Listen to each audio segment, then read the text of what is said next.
राधा मेरी स्वामिनी और मैं राधे को दास, जन्मो जन्मो मोहे दीजियो श्री बृंदावन धामवास। राधे राधे। आज हलो पवित्र पाप मोचनी एकादशी। पाप मोचनी एकादशीर पवित्र दिने आमरा भगवान श्री कृष्णेर नित्यधाम बृंदावन धाम के दर्शन करते करते एकादशीर महिमा कथा श्रवण करब। प्रिय भक्त, पाप मोचनी एकादशीर अपार महिमा रयेछे। आजकेर एई एकादशी आमरा पालन करार माध्यमे आमादेर समस्त कर्मफल, आमादेर समस्त पाप नष्ट हये जाबे, निर्मल पवित्र हये जाबो आमरा এই পবিত্র ব্রত পালন করে। বলা হয় মাধব তিথি ভকতির জননী যতনে পালন করি। এই মাধব তিথি একাদশীর ব্রতকে স্বয়ং ভগবান নিজে সৃষ্টি করেছে। একাদশীর ব্রত অতি পবিত্র, তাই তো একাদশীর ব্রত আমরা যদি ভক্তি সহকারে পালন করি তাহলে ভগবান আমাদের প্রেম ভক্তি দান করবে। তাই তো বলা হয় মাধব তিথি ভকতির জননী, যত্ন সহকারে পালন করা উচিত। এবং আজকের এই একাদশী অতি মহিমান্বিত, সমস্ত কর্মফল, সমস্ত পাপ রাশি সমূলে বিনষ্ট হয়ে যাবে আমাদের সকলের এই ব্রত পালন করার মাধ্যমে। প্রিয় ভক্ত, চলুন আমরা ভগবান শ্রীকৃষ্ণের নিত্যধাম বৃন্দাবন ধামকে দর্শন করতে করতে একাদশীর মহিমা কথা শ্রবণ করি। যুধিষ্ঠির মহারাজ ভগবান শ্রীকৃষ্ণকে বললেন, হে জনার্দন, চৈত্র মাসের কৃষ্ণপক্ষের একাদশীর নাম ও মাহাত্ম্য কৃপা করে আমাকে বলুন। ভগবান শ্রীকৃষ্ণ বললেন, হে ধর্মরাজ যুধিষ্ঠির, আপনি ধর্ম বিষয়ে প্রশ্ন করেছেন। এই একাদশী সকল সুখের আধার, সিদ্ধি প্রদানকারী ও পরম মঙ্গলময়। সমস্ত পাপ থেকে নিস্তার বা মোচন হয় বলে এই পবিত্র একাদশীর তিথিকে পাপ মোচনী নামে প্রসিদ্ধ। রাজা মান্ধাতা একবার লোমশ মুনিকে এই একাদশীর কথা জিজ্ঞাসা করেছিলেন। তার বর্ণিত সেই বিচিত্র উপাখ্যানটি আপনার কাছে বলছি, আপনি মন দিয়ে তা শ্রবণ করুন। প্রাচীনকালে অতি মনোরম চৈত্ররথ পুষ্প উদ্যানে মুনিগণ বহু বছর ধরে তপস্যা করতেন। এক সময় মেধাবী নামে এক ঋষিকুমার সেখানে তপস্যা করছিলেন। মঞ্জু ঘোষা নামে এক সুন্দরী অপ্সরা তাকে বশীভূত করতে চাইল, কিন্তু ঋষির অভিশাপের ভয়ে সে আশ্রমের 2 মাইল দূরে অবস্থান করতে লাগলো। বীণা বাজিয়ে মধুর সুরে গান করত। একদিন সেই অপ্সরা মঞ্জু ঘোষা মেধাবী ঋষিকুমারকে দেখে কাম বাণে পীড়িত হয়ে পড়ে। এদিকে ঋষিকুমারও মেধাবী অপ্সরার অনুপম সৌন্দর্য দেখে মুগ্ধ হলেন। তখন সেই অপ্সরা মুনিবরকে নানা হাব ভাব ও কটাক্ষর দ্বারা বশীভূত করলেন। ক্রমেই কাম পরবশত হয়ে মুনির সাধন ভজন বিসর্জন দিয়ে তার আরাধ্য দেবকে বিস্মিত হলো। এইভাবে অপ্সরার সাথে কাম ক্রিয়ায় মুনি বহু বছর অতিক্রান্ত হলো। মুনিকে আচার ভ্রষ্ট দেখে সেই অপ্সরা দেবলোকে ফিরে যেতে মনস্থ করল। এদিকে সেই অপ্সরা মঞ্জু ঘোষা মেধাবী মুনিবরকে বললেন, হে প্রভু, এখন আমাকে নিজ গৃহে ফিরে যাওয়ার অনুমতি প্রদান করুন। কিন্তু মেধাবী ঋষিকুমার বললেন, হে সুন্দরী, তুমি তো এখনই সন্ধ্যাকালে আমার কাছে এসেছো, প্রাতকাল পর্যন্ত আমার কাছে থেকে যাও। মুনির কথা শুনে অভিশাপের ভয়ে সেই অপ্সরা আরও কয়েক বছর তার সঙ্গে বাস করলেন। এইভাবে বহু বছর, প্রায় 55 বছর 9 মাস 7 দিন অতিবাহিত হলো। দীর্ঘকাল অপ্সরার সহবাসে থাকলেও মেধাবীর কাছে তা অর্ধরাত্রি বলে মনে হলো। মঞ্জু ঘোষা পুনরায় নিজ স্থানে গমনের প্রার্থনা জানালেন। মুনি বললেন, এখন তো প্রাতকাল, যতক্ষণ পর্যন্ত আমি সন্ধ্যা বন্দনা সমাপ্ত না করি ততক্ষণ পর্যন্ত তুমি আমার কাছে থেকে যাও। মুনির কথা শুনে অপ্সরা স্মিত হেসে তাকে বললেন, হে মুনিবর, আমার সহবাসে আপনার যে কত বছর নষ্ট হয়েছে, কত বছর অতিবাহিত হয়েছে তা একবার বিচার করে দেখুন। ওই কথা শুনে মুনি স্থির হয়ে চিন্তা করে দেখলেন যে তার জীবনের প্রায় 56 বছর অতিবাহিত হয়েছে, অর্থাৎ নষ্ট হয়ে গেছে। ঋষিকুমার তখন সেই অপ্সরা মঞ্জু ঘোষের প্রতি ক্রোধান্বিত হয়ে বললেন, হে রে পাপিষ্ঠ দুরাচারী তপস্যা ক্ষয়কারিণী, তোমাকে ধিক, তুমি এখনই পিচাচজনী প্রাপ্ত হও। মেধাবীর অভিশাপে অপ্সরার শরীর বিরূপ প্রাপ্ত হলো। তখন তিনি সে অবনত মস্তকে মুনির কাছে এসে তার সাপ মোচনের উপায় জিজ্ঞাসা করলেন। কিভাবে তিনি সেই পিচাচজনী থেকে মুক্তি লাভ করবেন সেই কথাই ঋষিকুমারের কাছে এসে অবনত মস্তকে জিজ্ঞাসা করলেন অপ্সরা। তখন সেই ঋষিকুমার মেধাবী বললেন, হে সুন্দরী, চৈত্র মাসের কৃষ্ণপক্ষীয় পাপ মোচনী একাদশী সর্ব পাপ ক্ষয়কারিণী। এই ব্রত পালনে তোমার পিচাচজনী মুক্ত হবে। এই পাপ মোচনী একাদশীর ব্রত এত পবিত্র এবং স্বয়ং ভগবানের অতি প্রিয়। তাই তো তুমি এই পাপ মোচনী একাদশীর ব্রত পালন করার মাধ্যমে তোমার সমস্ত পাপ নষ্ট হবে এবং তুমি পিচাচজনী থেকে মুক্তি লাভ করবে। অবশেষে ঋষিকুমার তার পিতার আশ্রমে ফিরে এলেন। মেধাবী তার পিতাকে বললেন, হে পিতা, এক অপ্সরার সঙ্গদোষে আমি মহা পাপ করেছি। এর প্রায়শ্চিত্ত কি তা কৃপা করে আমাকে বলুন। উত্তরে সেই ঋষিকুমারের পিতা চাবন মুনি বললেন, চৈত্র মাসের কৃষ্ণপক্ষীয় পাপ মোচনী একাদশীর ব্রতর প্রভাবে তোমার পাপ দূর হবে। পিতার উপদেশ শুনে মেধাবী সেই ব্রত ভক্তি সহকারে পালন করলেন। তারপর তার সমস্ত পাপ দূর হলো। পুনরায় তিনি তপস্যার ফল লাভ করলেন এবং সেই অপ্সরা মঞ্জু ঘোষাও ওই ব্রত পালন করলেন। ব্রতের প্রভাবে পিচাচজনী থেকে মুক্তি লাভ করে দিব্য শরীর প্রাপ্ত হয়ে স্বর্গলোকে গমন করলেন। হে মহারাজ, যারা এই পাপ মোচনী একাদশী পালন করে তাদের পূর্বকৃত সমস্ত পাপ ক্ষয় হয়ে যায়। যারা এই ব্রত পালন করবে তাদের পূর্বকৃত যত কর্মফল পাপ রয়েছে সবকিছু নষ্ট হয়ে যাবে এই ব্রতের প্রভাবে। তাই তো প্রিয় ভক্ত, নিষ্ঠা সহকারে ভক্তি সহকারে এই পাপ মোচনী একাদশীর ব্রত আপনারা সকলে পালন করুন। এই ব্রত কথা পাঠ ও শ্রবণের ফলে সহস্র গোদানের ফল লাভ হয়। এই ব্রত কথা যদি আপনারা সকলে মন দিয়ে নিষ্ঠা সহকারে শ্রবণ করেন তাহলে সহস্র গোদানের ফল লাভ করবেন। অপার মহিমা রয়েছে এই পাপ মোচনী একাদশীর। প্রিয় ভক্ত, এই একাদশীর যে মহিমা কথা আমরা শ্রবণ করলাম, এর থেকে একটি লীলা আমার মনে পড়ে গেল। ওই লীলাটিও অতি মধুর। মন দিয়ে ওই লীলা কথা শ্রবণ করুন, তাহলে ভগবানের প্রতি আরো অপ্রাকৃত প্রেম বৃদ্ধি হবে। একজন ব্রাহ্মণ ছিল, তার নাম ছিল বিল্বমঙ্গল। আর ওই বিল্বমঙ্গল ঠাকুর ব্রাহ্মণ পরিবারে জন্মগ্রহণ করেছিল, কিন্তু সঙ্গ দোষে তিনি পাপ কর্মে লিপ্ত হয়। একজন মাতাজির প্রেমে তিনি পড়ে আর ওই মাতাজির প্রতি অত্যন্ত আসক্তি হয়। তো একদিন সেই ব্রাহ্মণের পিতা দেহত্যাগ করে। তো তার পিতার শেষ কার্য করে আর ওই মাতাজির কাছে যাওয়ার জন্য একটি নদীকে পার করে নদীর ওই পারে রয়েছে সেই মাতার ঘর। এবার সেই ভয়ঙ্কর রাত, কালো মেঘ এবং মুষলধারায় বৃষ্টি, কিভাবে সেই অথই নদী পার করবে, একটা নৌকাও নেই। তখন ওই ব্রাহ্মণ এতটাই কাম বানে পীড়িত হয়েছিলেন যে ওই নদীতে একটি মৃতদেহ ছিল। ওই মৃতদেহকে নৌকা মনে করে নদী পার করে ওই পারে গিয়েছে। ওই পারে যাওয়ার পরে সেই মাতাজির ঘরের সামনে গিয়ে দেখলো যে সমস্ত দরজা এবং জানালা বন্ধ রয়েছে। এবার কি করে ঘরের ভিতরে প্রবেশ করবে? ঘরের জানালার পাশে দেখলো একটি রশির মতন ঝুলে আছে। ওই রশিটি ধরে সেই চিন্তামণি মাতাজির ঘরে প্রবেশ করলো। ওই মাতাজির নাম ছিল চিন্তামণি। আর যে রশিটিকে আশ্রয় করে যাকে ধরে ঘরের উপরে প্রবেশ করলো, আসলে ওটি ছিল একটি সাপ, একটি বিষাক্ত সর্প ছিল ওখানে ঝুলেছিল। কাম বানে এতটাই পীড়িত হয়েছে যে ওই সর্পকে একটি রশি মনে করে চিন্তামণির কাছে গিয়েছিল বিল্বমঙ্গল ঠাকুর। তো চিন্তামণি বিল্বমঙ্গল ঠাকুরকে দেখে অবাক হয়েছিল যে এই গভীর রাতে এরকম ভয়ঙ্করভাবে মুষলধারায় বৃষ্টি হচ্ছে, বিদ্যুৎ চমকাচ্ছে, আর তুমি এই সময় কি করে আমার কাছে আসলে? এভাবে চিন্তামণি অনেকভাবে কটাক্ষ করলো এই বিল্বমঙ্গল ঠাকুরকে।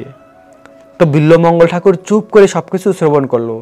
যেহেতু বিল্বমঙ্গল ঠাকুর জীবনের শুরুতে ভক্তি করেছে, তাই তার সমস্ত ভক্তির কথা মনে পড়ে গিয়েছে।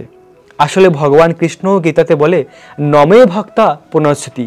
যদি কেউ একবার ভগবানের ভক্তি শুরু করে, যদি তার কোনোভাবে পতনও হয়ে যায়, আবার সে ভক্তি করার সুযোগ পায়। তাই তো এই চিন্তামণির মাধ্যমে ভগবান এই বিল্বমঙ্গল ঠাকুরের হৃদয়ে অনুপ্রেরণা জাগাচ্ছে। যেহেতু বিল্বমঙ্গল ঠাকুরকে অনেকভাবে অপমানিত করেছে চিন্তামণি, তাই তো বিল্বমঙ্গল ঠাকুরের আবার সবকিছু মনে পড়েছে যে আমি তো ভগবানের ভক্তি করতাম, কত আনন্দ লাভ করতাম ভগবানের সেবা করে, ভগবানকে ভালোবেসে। এই জঘন্যতম চিন্তামণির আসক্তিতে আমার জীবনকে তো আমি নষ্ট করেছি। এই চিন্তামণির পেছনে যে আমি কত সময় নষ্ট করেছি, কিন্তু জীবনে কিছুই প্রাপ্ত হয়নি, বৃথা গেল আমার জীবন। তখন চিন্তামণিকে প্রণাম করল বিল্বমঙ্গল ঠাকুর, যে তুমি আমার দিব্য চক্ষুকে খুলে দিয়েছো। হে চিন্তামণি, তোমাকে আমি গুরুরূপে মেনে তোমার চরণে আমার প্রণাম। এভাবে বিল্বমঙ্গল ঠাকুর চিন্তামণিকে প্রণাম করে বেরিয়ে গেল বৃন্দাবনে। প্রিয় ভক্ত, যখন কারো হৃদয়ে খুব কৃষ্ণকে পাওয়ার ইচ্ছে থাকে, তখন সে সব কিছু ফেলে বৃন্দাবনে যায়। যেমন রূপ গোস্বামী, সনাতন গোস্বামী, স্বর গোস্বামীগণ, তাদের জীবনেও আমরা দেখতে পাই। তেমনি বিল্বমঙ্গল ঠাকুরের এতটাই কৃষ্ণের প্রতি প্রেম জাগৃত হলো এবং তার অনেক অনুশোচনা হচ্ছিল, পশ্চাতাপ হচ্ছিল যে আমার জীবনের অনেক সময় আমি নষ্ট করেছি, আর একদিনও নয়। তো চিন্তামণিকে প্রণাম করে বিল্বমঙ্গল ঠাকুর যাচ্ছে বৃন্দাবনের দিকে।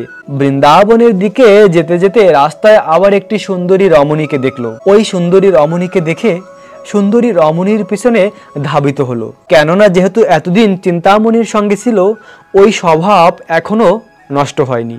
মানুষের স্বভাব যেতে অনেক সময় লাগে।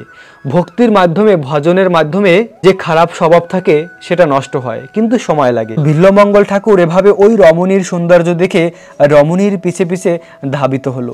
আর যখন রমণীর বাড়ির সামনে গেল, তখন হঠাৎ করে মনে পড়ল, আরে আমি তো কৃষ্ণকে প্রাপ্ত করার জন্য বৃন্দাবনে যাচ্ছি, চিন্তামণিকে ছেড়ে, পাপময় জীবনকে ছেড়ে, কিন্তু আবার আমি এই পাপময় জীবনের দিকে ধাবিত হচ্ছি। আর ওই সুন্দরী রমণী এসে দেখলো এক সাধু ঘরের সামনে বসে আছে, জল পান করানোর চেষ্টা করলো। তখন বিল্বমঙ্গল ঠাকুর বলল, হে মাতা, একটা উপকার আমার তুমি করবে? রমণী বলল, কি বলুন? যে তোমার মাথায় যে কাটা রয়েছে, মাতাজিরা যে চুল বাঁধে এক ধরনের থাকে, তাতে কাটা থাকে অনেক সময়। এরকম বলল বিল্বমঙ্গল ঠাকুর যে তোমার কেশে যে কাটা রয়েছে ওটা আমাকে দেবে। তখন সেই মাতা তার হাতে দিল, আর সেই কাটা নিয়ে সঙ্গে সঙ্গে বিল্বমঙ্গল ঠাকুর তার দুই চোখে আঘাত করলো। দুটি চোখই একসঙ্গে নষ্ট হয়ে গেল। আর তখন চোখ নষ্ট হওয়ার পরে বৃন্দাবনের দিকে যাচ্ছিল। বৃন্দাবনে যাওয়ার পথে কৃষ্ণের কথা চিন্তা করে কান্না করছিল। এখন আর কোনো প্রতিবন্ধক নেই, চোখ দুটি ছিল বাধা, কেননা এই চোখ আমাদের সমস্ত পাপের মূল কারণ। এই চোখ দিয়ে আমরা পাপময় বস্তুকে দর্শন করি আর সেটাকে আমরা আস্বাদন করতে চাই। তাই তো এই চোখ দিয়ে শুধুমাত্র ভগবানের অপরূপ সুন্দর মুখমণ্ডলকে দর্শন করা উচিত, এই বৃন্দাবন ধামকে দর্শন করা উচিত। এই অপ্রাকৃত বৃন্দাবন ধাম রাধা আর কৃষ্ণ থেকে অভিন্ন। তাই তো এই চোখের সার্থকতা বৃন্দাবনকে দর্শন করা। প্রিয় ভক্ত, মন প্রাণ দিয়ে বৃন্দাবন ধামকে ভালোবাসুন। বিল্বমঙ্গল ঠাকুর এভাবে দুটি চোখ হারিয়ে, সবকিছু হারিয়ে কিভাবে যাবে বৃন্দাবন? চোখ নেই, কান্না করছিল কৃষ্ণের জন্য যে হে কৃষ্ণ, আমি কত না পাপ করেছি, কত আমার জীবনের সময় নষ্ট করেছি। হে ভগবান, আমি তো অজ্ঞান, আমি তো জ্ঞানহীন, আমি এই জঘন্য জীবনের প্রতি আসক্তি হয়েছি তোমাকে ভুলে। হে ভগবান, আমাকে তুমি ক্ষমা করে বৃন্দাবনে যাওয়ার ব্যবস্থা করে দাও। হে ভগবান কৃষ্ণ শ্যাম সুন্দর, এখন আর আমি কিছু চাই না। আমি যা পাপ করেছি তার জন্য তোমার চরণে আমি হৃদয় থেকে ক্ষমা প্রার্থনা করি। হে ভগবান, তুমি আমাকে ক্ষমা করে দাও। তুমি তো পরম দয়ালু, আর আমি তো তোমার সন্তান। মাতা পিতা কখনো বালকের অপরাধ গ্রহণ করে না, তাই এই বালককে তুমি ক্ষমা করে দাও, আমার অপরাধ ক্ষমা করো। এভাবে হৃদয় থেকে বিল্বমঙ্গল ঠাকুর প্রার্থনা করেছিল। তখন ভগবান তাকে তার চরণে স্থান দিয়েছে। শাস্ত্রে বলা হয়েছে, যদি কেউ একবার সমস্ত পাপ কর্ম পরিত্যাগ করে ভগবানকে বলে, হে ভগবান, এখন আমি তোমার হয়ে গেলাম আর তুমি আমার, আমাকে তুমি তোমার চরণে স্থান দাও, ভগবান তখনই তাকে গ্রহণ করে। চৈতন্য চরিতামৃতে রয়েছে, কৃষ্ণদাস কবিরাজ গোস্বামী বলেছেন যে যখনই আমরা সম্পূর্ণরূপে কৃষ্ণের চরণে আত্মসমর্পণ করব, কৃষ্ণ আমাদের তখনই গ্রহণ করবে, কিন্তু দ্বিতীয়বার আর পাপ কর্মে লিপ্ত হওয়া যাবে না। তো বিল্বমঙ্গল ঠাকুর এভাবে প্রার্থনা করায় স্বয়ং ভগবান শ্যামসুন্দর কৃষ্ণ, ব্রজের কৃষ্ণ এসে একটি বালকের রূপ ধারণ করে বিল্বমঙ্গল ঠাকুরের হাত ধরলো। হাত ধরে বলল, আমি তোমাকে বৃন্দাবনে নিয়ে যাব। বিল্বমঙ্গল ঠাকুরকে হাত ধরে বৃন্দাবনে নিয়ে এসেছিল। কে নিয়ে এসেছিল? স্বয়ং ভগবান। আর তখন বিল্বমঙ্গল ঠাকুর বৃন্দাবনে এসে ভজন করছিল। চোখ নেই, কিন্তু তাও অনন্য প্রেম ভক্তি দিয়ে ভগবানকে ভালোবেসেছে, সর্বক্ষণ ভগবানের নাম জপ করেছে, হরে কৃষ্ণ কৃষ্ণ কৃষ্ণ হরে হরে, হরে রাম রাম রাম হরে হরে, এই মন্ত্র জপ করেছে। আর দুই নয়ন যুগল থেকে অশ্রুধারা প্রভাবিত হচ্ছে। বৃন্দাবন ধামে থেকে এভাবে অপ্রাকৃত শুদ্ধ প্রেম ভক্তি করেছে ভগবান কৃষ্ণের। আর ভগবান অত্যন্ত প্রসন্ন ছিল বিল্বমঙ্গল ঠাকুরের প্রতি। এভাবে বিল্বমঙ্গল ঠাকুর একসময় অনেক অসুস্থ হয়ে পড়ে, আর তাছাড়াও চোখ নেই, তো বিছানায় পড়ে আছে, কে দেখবে তখন? ভগবান স্বয়ং এসে বিল্বমঙ্গল ঠাকুরের সেবা করেছে। বিল্বমঙ্গল ঠাকুর বুঝতে পারতো যে কোনো একটি ব্যক্তি আসে, আমার রুমকে পরিষ্কার করে, আমার সমস্ত সেবা করে দিয়ে যায়। যখন ওই ব্যক্তিটি আসে, এত সুন্দর সুগন্ধ, অপরূপ সুন্দর সুগন্ধে আমার ঘর ভরে যায়, আর সে আসলেই এক অপ্রাকৃত আনন্দ লাভ করি। তো একদিন বিল্বমঙ্গল ঠাকুর ভগবানের হাত ধরে বসেছে, আর ভগবান বিল্বমঙ্গলের হাত থেকে ছুটে একটু দূরে চলে গিয়েছে। আর তখন বিল্বমঙ্গল ঠাকুর কান্না করে করে বলছিল, হে ভগবান, তুমি আমার হাত থেকে চলে যেতে পারো, কিন্তু তুমি আমার হৃদয় থেকে যে দেখাও। তুমি আমার হাত থেকে চলে গেলেও আমার হৃদয় থেকে তুমি কখনো যেতে পারবে না। আমার হৃদয়ে শুধুমাত্র তুমিই আছো কৃষ্ণ, তুমি ছাড়া আমার আর কেউ নেই, তুমি ছাড়া আমার কেউ নেই কৃষ্ণ, তুমিই আমার সবকিছু। তো এভাবে যদি আমরা কান্না করে বলি, হে কৃষ্ণ, তুমি ছাড়া আমার আর কেউ নেই, তুমি আমার একমাত্র আপন, তুমি আমার জীবনের সবকিছু। আর প্রিয় ভক্ত, বৃন্দাবন ধামে গিয়ে যদি কেউ ভজন করে, তার সেই ভজনের লাখো গুণ বেশি ফল প্রাপ্ত হয়। কিন্তু বৃন্দাবন গিয়ে অপরাধ করা যাবে না। অপরাধ শূন্য হয়ে যদি কেউ বৃন্দাবন ধামে গিয়ে ভগবানের ভক্তি করে, ভজনা করে, তাহলে সে অতি শীঘ্রই ভগবানকে প্রাপ্ত হয়ে যায়, ভগবানের প্রেম ভক্তি প্রাপ্ত হয়ে যায়। তাই তো আপনারা যে যেখানে রয়েছেন না কেন, বৃন্দাবন ধামকে হৃদয় থেকে ভালোবাসুন। ভগবান আপনাদের হৃদয়ের সমস্ত অভিলাষ পূর্ণ করবে। এভাবে যদি আপনারা বৃন্দাবন ধামকে ভালোবাসেন, রাধা কৃষ্ণকে ভালোবাসেন, আর এই একাদশীর ব্রত পালন করেন, ভগবানের কাছে আপনারা অতি প্রিয় হয়ে যাবেন। আর নরোত্তম দাস ঠাকুর তিনি বলেছেন, রাধা কৃষ্ণ প্রাণ মোর যুগল কিশোর, জীবনে মরণে গতি আরো নাহি মোর। নরোত্তম দাস ঠাকুর কান্না করে করে এই ভজন লিখেছেন, রাধা কৃষ্ণ প্রাণ মোর যুগল কিশোর, জীবনে মরণে আর কোনো গতি নাই মোর। এরকম বলেছেন যে রাধা কৃষ্ণ প্রাণ মোর, রাধা কৃষ্ণ হলো আমার প্রাণ, আর আমার এই জীবনে মরণে রাধা কৃষ্ণ ছাড়া আর কোনো গতি নেই। তারপরে বলেছেন, কালিন্দির কুলে কেলি কদম্বের বন, রতন বেধিরে উপর বসাবো দুইজন। অর্থাৎ কালিন্দী যমুনার কুলে, যমুনা মহারানীকে বলা হয় কালিন্দী, যমুনার তটে রত্ন বেধির উপরে রাধা কৃষ্ণকে বসাবো, রাধা কৃষ্ণকে বসিয়ে তার সেবা করব। শ্যাম গৌরী অঙ্গে দিব চন্দনের গন্ধ, চামর ঢুলাব কবে হেরিব মুখ চন্দ্র। শ্যাম সুন্দর কৃষ্ণ আর রাধারানীর শ্রী অঙ্গে কবে চন্দন গন্ধ লাগাবো, কবে আমি চামর ঢুলাবো আর হেরিব মুখচন্দ্র, আর কবে সেই অপরূপ সুন্দর মুখমণ্ডল রাধারানী আর শ্যাম সুন্দর কৃষ্ণের, সেই মুখমণ্ডলকে কবে আমি নয়ন ভরে দর্শন করবে। আহা, কবে আমার সেই দিন হবে যে যমুনার তটে রত্ন সিংহাসনে রাধা কৃষ্ণকে বসাবো, আর সেই রাধা কৃষ্ণের সেবা করব, চন্দন কর্পূর সুগন্ধিত মালা পরাবো, চামর ঢুলাবো, আর সেই অপরূপ সুন্দর মুখমণ্ডলকে দর্শন করব। আহা, কবে সেই দিন হবে আমার। গাথিয়া মালতীর মালা দিব তোহার গলে, অধরে তুলিয়া দিব কর্পূর তাম্বুলে। গাথিয়া মালতীর মালা কবে তার গলায় পরাবো, আর অধরে অর্থাৎ শ্রীমুখে কবে পান অর্পণ করব, কবে সেই দিন হবে। ললিতা বিশাখা আদি যত সখীবৃন্দ, ললিতা বিশাখা আদি যত সখীবৃন্দ, আজ্ঞায় করিব সেবা চরণার বৃন্দম। ললিতা বিশাখা হলো রাধারানীর অতি অন্তরঙ্গা সখী, আর সেই ললিতা আর বিশাখা সখীর আজ্ঞা অনুসারে কবে আমি রাধা কৃষ্ণের চরণ সেবা করব। আহা, কবে আমার সেই দিন হবে। শ্রীকৃষ্ণ চৈতন্য প্রভুর দাসের অনুদাস, সেবা অভিলাষ করে নরোত্তম দাস। এই নরোত্তম দাস ঠাকুর এরকম মধুর ভজন লিখেছেন। প্রিয় ভক্ত, নরোত্তম দাস ঠাকুর হলেন প্রেমের ঠাকুর। এই প্রেমের ঠাকুর নরোত্তম দাস ঠাকুরের জন্য স্বয়ং চৈতন্য মহাপ্রভু কৃষ্ণ প্রেম রেখে গিয়েছিলেন। নরোত্তম দাস ঠাকুর বাংলাদেশের খিচুড়ি ধাম অর্থাৎ রাজশাহীতে একটি স্থান রয়েছে, ওই স্থানে নরোত্তম দাস ঠাকুর আবির্ভূত হয়েছিলেন। রাজ পরিবারে জন্ম হয়ে সমস্ত কিছু পরিত্যাগ করে বৃন্দাবনে এসে ভজন করেছিলেন। সবকিছু পরিত্যাগ করে ভিক্ষা করেছেন, রাজার পুত্র হয়ে ভিক্ষা করে ভজন করেছেন। অবশেষে তার গুরুদেবের আজ্ঞা অনুযায়ী তিনি বৃন্দাবন থেকে আবার ফিরে এসেছিলেন বাংলাদেশের রাজশাহীতে। ওখানে এসে অকাতরে সকলকে কৃষ্ণ প্রেম দান করেছেন, কৃষ্ণ নামের প্রচার করেছেন। তাই তো প্রিয় ভক্ত, আমরা যে যেখানেই রয়েছি না কেন, সেখানে বসেই আমাদের উচিত সকলের কৃষ্ণ নাম প্রচার করা।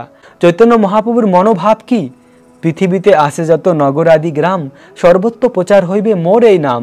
সচিনন্দন গৌর হরির ইচ্ছা আমরা যেন সকলে কৃষ্ণ নাম প্রচার করি পৃথিবীর সমস্ত স্থানে। প্রথমে নিজের জীবনকে সার্থক করে তারপরে করা উচিত পরোপকার, অর্থাৎ নিজে প্রথমে ভালো ভক্তি করে গ্রন্থ অধ্যয়ন করে শিক্ষা লাভ করে অন্যকে কৃষ্ণ ভক্তির প্রচার করা। আসলে এই মনুষ্য জন্মের এটিই সার্থকতা, ভগবানের ভক্তি করা। প্রিয় ভক্ত, আপনারা যে যেখান থেকে আমাকে শুনছেন, সকলের চরণে এই মিনতি, ভগবানের ভক্তি করুন।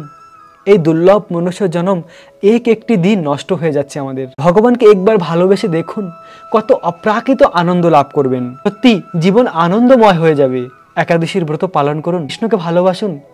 এভাবে ভক্তির মাধ্যমে আপনাদের হৃদয় অপ্রাকৃত আনন্দ লাভ করবেন। কিভাবে ভগবানের নাম জপ করতে হয় সেই বিষয়ে একটি অপরূপ সুন্দর ভিডিও বানিয়ে আপনাদের দেখাবো। গিরি গোবর্ধন মহারাজের চরণে বসে, সেখানে বসে আমি আপনাদেরকে দেখাবো কি করে ভগবানের নাম জপ করবেন, কি করে মালাতে আমরা কৃষ্ণ নাম জপ করতে পারি সঠিকভাবে, সেটি আপনাদের সকলকে আমি দেখাবো এর পরবর্তী ভিডিওতে। তো আজ হলো পবিত্র পাপ মোচনী একাদশী। এই পাপ মোচনী একাদশীর অপার মহিমা রয়েছে। প্রিয় ভক্ত, একাদশীর পুরো দিন কৃষ্ণ ভাবনামিত হয়ে অতিবাহিত করুন। ব্রহ্ম মুহূর্তে ঘুম থেকে উঠে স্নান করে তুলসী মহারানীর পরিক্রমা, তুলসী মহারানীকে পূজা করা, আর একাদশীর দিন এভাবে একাদশীর মহিমা কথা শ্রবণ করা, কৃষ্ণ নাম জপ করা, বৃন্দাবন ধামকে দর্শন করা। এভাবে ভগবানকে ভালোবাসুন। একাদশীর ব্রত পালন করার পরের দিন পারণের সময়সীমা রয়েছে। পারণের একটি নির্দিষ্ট সময় রয়েছে, ওই সময় মতন পালন করে একাদশীর ব্রতকে সম্পূর্ণ করবেন। এখন আমরা পারণের সময়সীমা জেনে নেব। বাংলাদেশের ভক্তরা একাদশীর পরের দিন পালন করবেন সকাল 6:02 থেকে 9:55 মধ্যে। পশ্চিমবঙ্গের ভক্তরা একাদশীর পরের দিন পালন করবেন সকাল 5:34 থেকে 9:39 মধ্যে। দিল্লির ভক্তরা একাদশীর পরের দিন পালন করবেন সকাল 6:16 থেকে 10:23 মধ্যে। বৃন্দাবনের ভক্তরা একাদশীর পরের দিন পালন করবেন সকাল 6:15 থেকে 10:21 মধ্যে। উত্তরপ্রদেশের ভক্তরা একাদশীর পরের দিন পালন করবেন সকাল 6:03 থেকে 10:09 মধ্যে। মুম্বাই মহারাষ্ট্রের ভক্তরা একাদশীর পরের দিন পালন করবেন সকাল 6:36 থেকে 10:41 মধ্যে। পুনে মহারাষ্ট্রের ভক্তরা একাদশীর পরের দিন পালন করবেন সকাল 6:32 থেকে 10:37 মধ্যে। নাগপুর মহারাষ্ট্রের ভক্তরা একাদশীর পরের দিন পালন করবেন সকাল 6:11 থেকে 10:16 মধ্যে। চেন্নাই তামিলনাড়ুর ভক্তরা একাদশীর পরের দিন পালন করবেন সকাল 6:08 থেকে 10:12 মধ্যে। ভুবনেশ্বর আর উড়িষ্যার ভক্তরা পালন করবেন সকাল 5:44 থেকে 9:49 মধ্যে। ঝাড়খণ্ডের ভক্তরা একাদশীর পরের দিন পালন করবেন সকাল 5:45 থেকে 9:50 মধ্যে।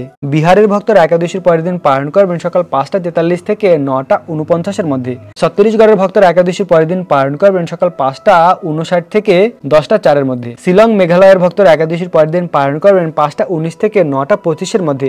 গুয়াহাটি আসামের ভক্তরা একাদশীর পরের দিন পালন করবেন 5:19 থেকে 9:25 মধ্যে।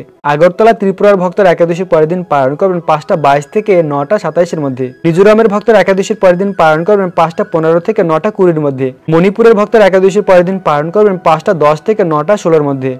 নাগাল্যান্ডের ভক্তরা একাদশীর পরের দিন পালন করবেন 5:08 থেকে 9:14 মধ্যে। অরুণাচল প্রদেশের ভক্তরা একাদশীর পরের দিন পালন করবেন সকাল 5:12 থেকে 9:19 মধ্যে। সিকিমের ভক্তরা একাদশীর পরের দিন পালন করবেন 5:32 থেকে 9:38 মধ্যে। উত্তরাখণ্ডের ভক্তরা একাদশীর পরের দিন পালন করবেন সকাল 6:08 থেকে 10:15 মধ্যে। হিমাচল প্রদেশের ভক্তরা একাদশীর পরের দিন পালন করবেন সকাল 6:15 থেকে 10:23 মধ্যে। পাঞ্জাবের ভক্তরা একাদশীর পরের দিন পালন করবেন সকাল 6:23 থেকে 10:30 মধ্যে। হরিয়ানার ভক্তরা একাদশীর পরের দিন পালন করবেন সকাল 6:20 থেকে 10:26 মধ্যে।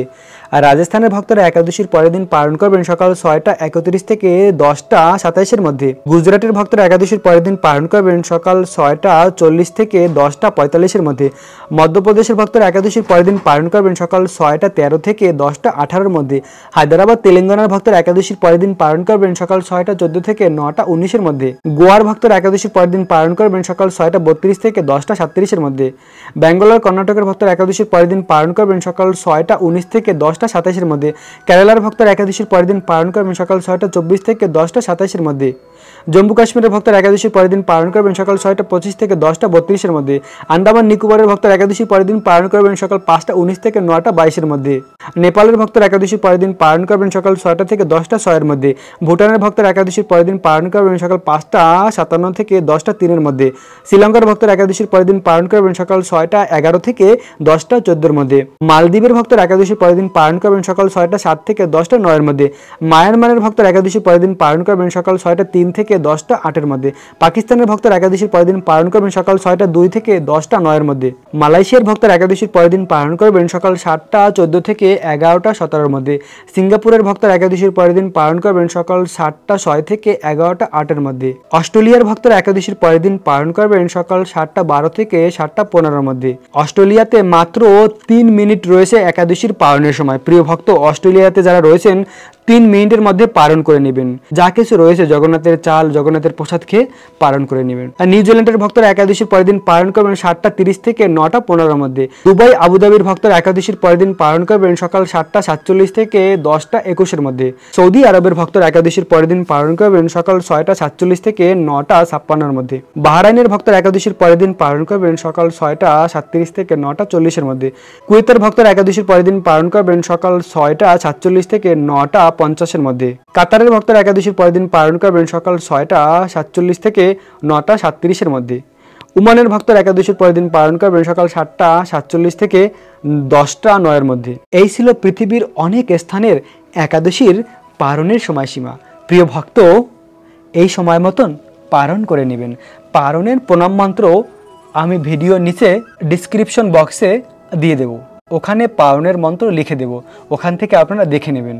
যদি কেউ পালনের প্রণাম মন্ত্র উচ্চারণ করতে না পারেন, তাহলে ভগবানের দিব্য নাম হরে কৃষ্ণ কৃষ্ণ কৃষ্ণ হরে হরে, হরে রাম রাম রাম হরে হরে, এই মহামন্ত্র বলে পালন করুন। ভগবানের কাছে প্রার্থনা করে যে হে ভগবান, তোমার সন্তুষ্টি বিধানের জন্য এই একাদশীর ব্রত আমি পালন করেছি। সমস্ত ভুল ত্রুটি ক্ষমা করে তুমি আমাকে এই একাদশীর ফল প্রদান করুন। ভগবানকে সরল হৃদয়ে ভালোবাসলে ভগবান আপনার সেই ভালোবাসার প্রতিদান প্রদান করবেন। ভগবান হলো অত্যন্ত দয়ালু, ভক্ত বৎসল। ভগবান খুব করুণাময়। আপনাদেরকে সকলকে ভগবান অনেক বেশি ভালোবাসে। আপনারাও ভগবানকে ভালোবাসুন, তাহলেই ভগবানের সঙ্গে প্রেমের আদান প্রদান হবে। প্রিয় ভক্ত, আপনাদের সকলকে পাপ মোচনী একাদশীর অনেক অনেক শুভেচ্ছা, অভিনন্দন। রাখবেন নিজেদের অনেক অনেক যত্ন, থাকবেন কৃষ্ণ ভাবনাময়। রাধে রাধে।